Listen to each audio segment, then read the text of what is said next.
don't know what to say, tell you, but he's going to pay for what he did. And this is the second time. You know, there's been so many. You know, this fight was meant to be June 17th. That didn't happen. Date changed according to him, according to other stuff. All of that is going to come out today. It's going to come out calculated. That's all I know.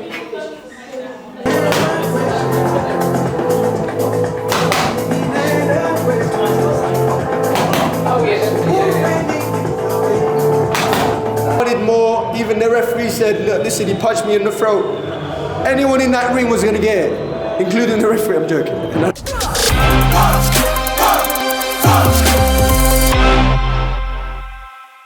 Hi guys, it's Tubbs from Fighters Talk TV, and I'd like to say a big thank you to all of our subscribers and followers on all of our social media, and I want to talk to you about being able to win one of our $50 a month prizes here with us at Fighters Talk TV.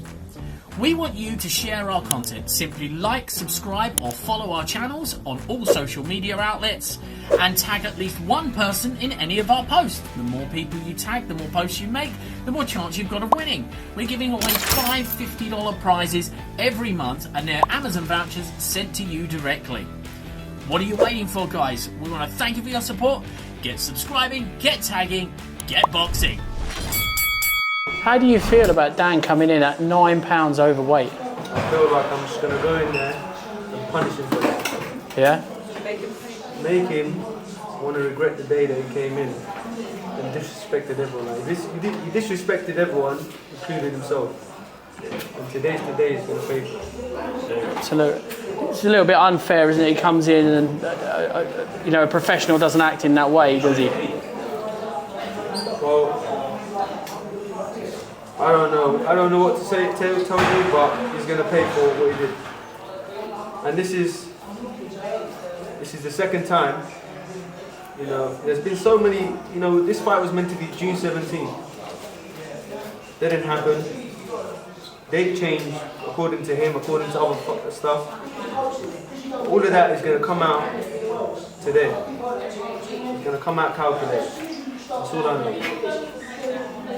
Andy, what's your take on the weight issue? It's unprofessional, isn't it? It's unacceptable, it's unprofessional. Thing is, when you've got someone putting in so much effort and sacrificing so much, and then you get other people in the trade who they just don't give a shit, and that's, you know, it's not acceptable. And there should be a system of fining. There should be something that needs to be put in place. Well, I was talking to your manager on the way here to the venue tonight, and I sort of said to him, is there something in place where he would have to give up his purse? Because essentially, if you don't punch, you don't get paid in the world of boxing. And he said that just wasn't able to be done in this particular occasion. The unfortunate thing is COVID has given them the upper hand. So, you know, that's what I'm saying, but there should be a ruling, because it's easy to pull out a fight. You know, you can pull out a fight and there's no consequences. And that should be addressed. But, you know, gentlemen, there's loads of Ahmeds in this world who are suffering, you know, because other people just don't care. And that should be addressed.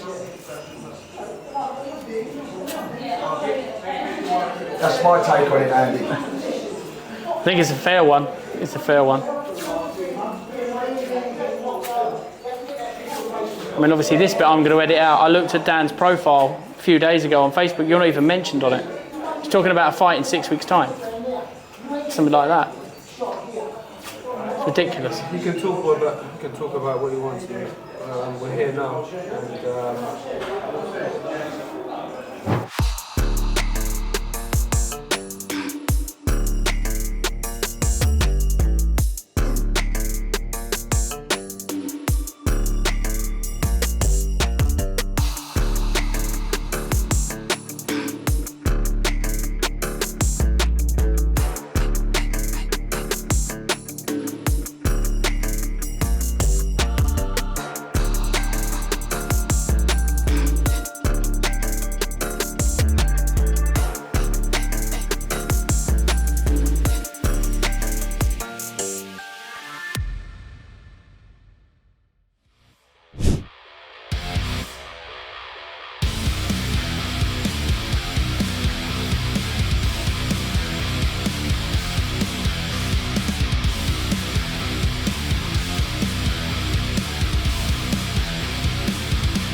So Mickey, we've just seen and witnessed a great technical stop, TKO from Ahmed Hatim, 5th round, fantastic fight. He was bossing it the whole way from start to finish. How did you make of it? I was mightily impressed, you know. Ahmed, he boxed to instruction. You know, Andy's done a good job with him. You know, he's calmed him down. He's taught him how to box. Because Ahmed is a bit of a hothead and he wants to fight. But unfortunately for us, for this fight, Dan Booth came in weighing £9 over. So it was a bit of a risk that we took taking the fight. But we knew what Ahmed had, we knew what he was capable of, so it was really, really important for him to take this challenge. First time doing lightweight, championship weight, a 10-rounder, it's going to do him the world of good. This experience here tonight is going to be fantastic for him. So, I mean, he came in 9 pounds heavier. We talked to obviously about that. We talked to Ahmed about that before. But he actually looked a heck of a lot bigger. He looked like he'd been loading up and all. He was massive. And the fact that on the check weigh-in, he was 9.13. That means he was making weight just for the check weigh-in so that he could have the fight, and then he went and bloomed right up. So in fact, he was cheating and was going to do a number on Ahmed. Do you know what I'm saying? So, you know what I mean? It was a fantastic performance by Ahmed, albeit against a much, much, much heavier opponent. But he boxed to instruction, and then when he smelled blood, it was all over. So let's talk about actually when the ref did stop the fight. I mean, a couple of his trainers didn't know what was going on at the point, a few fans didn't, but he was so emotional, he was so in the fight. He didn't want it stopped, he wanted to go back in there. The referee didn't make it clear that it was a stoppage. He just went over, you know what I mean, they was tangled up on the ropes and it looked like the referee was breaking it. It didn't look like the referee called the fight off.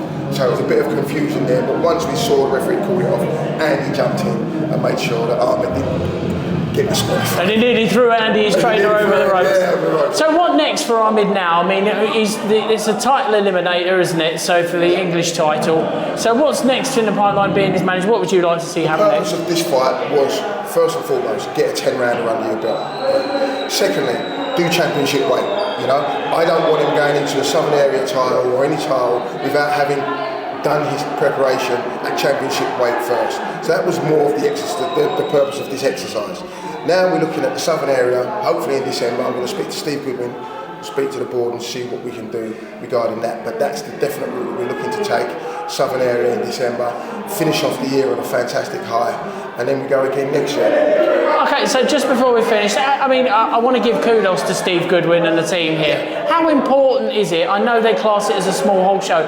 How important is Steve Goodwin in the process of a young fighter like Ahmed? Listen, I've been with Steve. I've worked with Steve for years. He helped me with a lot of my fighters, including Richard Comey, who started here, went on to be a world champion. It's so important that these. I mean, I've heard lately people mocking these small hall shows. This is the lifeblood of boxing. This is the lifeblood of our boxing. We need more shows like this. We need our fighters to learn on these shows. You know, it's all well and good. You know, I see some fighters, their fathers have got great names in the sport, and they get automatically put on massive bills. You know, without having learned. I mean, it's like, you know, they've not even learned their trade yet. These are perfect for fighters to learn their trade, and it's a stepping stone and a foundation for future things. Wonderful. Well, thanks very much for speaking to us, Mickey. We look forward to seeing Ahmed in December. No problem. We'll be in December. Make sure you're there, and thank you very much for the support. You guys, FighterstalkTV, have been fantastic for us, and they've been brilliant, and we appreciate all the hard work. You're very welcome, and we'll continue to support you all. Thanks very much. Thank you. Hi guys, it's Andy here from Fighters Talk TV. I'm here with Ahmed and his trainer Andy. What a fantastic fight, 5th round stoppage, TKO, and it looked like you wanted more. I wanted more. Even the referee said, look, listen, he punched me in the throat. Anyone in that ring was going to get it, including the referee. I'm joking. No, I won't go there. The board, I love you. I mean, we saw before you were a little bit anxious, a bit angry because obviously the weight difference. Yeah. When I saw him in the ring, it looked more like 12 kilos than 4. It was a bit worrying for us at ringside. It was a pleasure to watch the fight, but you dealt with it really, really well. Like I said, like my good friend AB in America says, anybody can get it. That's it, man. Whether it's 12 kilos or 50 kilos above me, I don't care, man. I'm going in there with one game plan. Today's game plan was to punish him. You know, and it took 5 rounds to get him out of there. Wanted it to go a little bit longer, but anyway, he's a good guy. We hugged and kissed after. and move on to the next. Anyone with a belt, I'm coming for.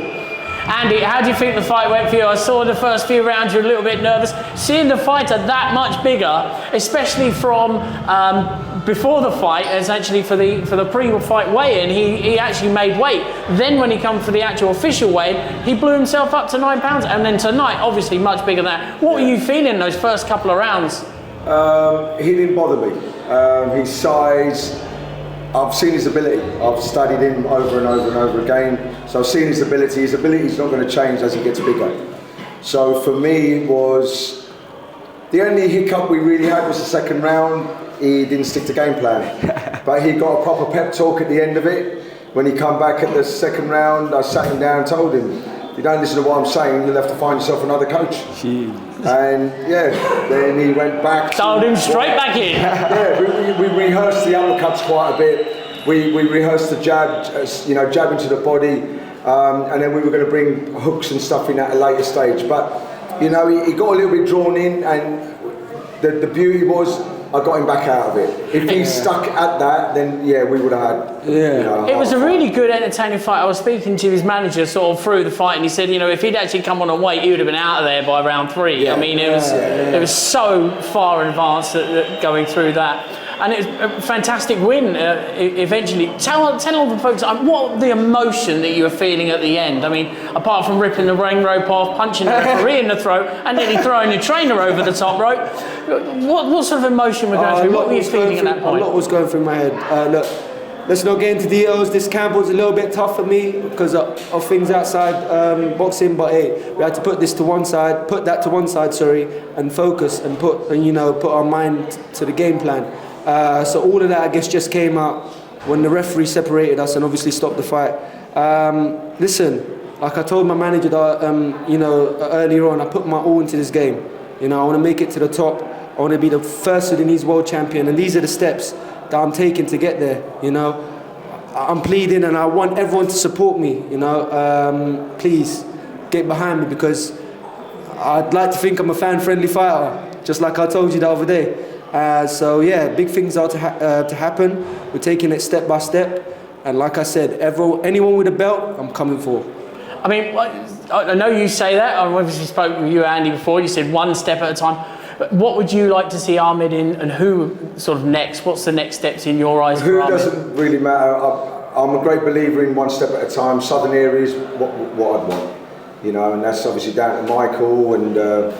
To come back with something for us, and and that's it. We'll go up the ladder nice and slowly and try and grow as we go along. I just want to say that a lot of people won't understand what this young man's been through in this last camp. I'm not going to go into details, but he's had to climb a very, very steep mountain personally to get to where he is today. And it was a very, very steep mountain he had to climb, and he'd done it amongst his training. His teammates pulled him along in sparring, and we were on the phone all the time, and he got through it. And I've got the utmost respect for this young man. Listen, I just want to I want to thank Allah subhanahu wa ta'ala for this victory. I want to thank my team, and I want to thank my sponsors. My sponsors at ARC, Spartan Gym, and Neptune's Gold. They support me. I want to thank Andy. I want to thank my nutritionist Jack. I want to thank every single person. I don't want to miss. I want to thank Michael, every single person. If I missed you out, please forgive me. I want to thank you. Upwards and onwards from here, and get behind me, because this is just the beginning. More shows, more nights like this, and Team No Mercy coming through, man. Thank you very much. Well done, guys. Look forward to it. Appreciate it, man. Catch you soon. Thank you so much. Thank you.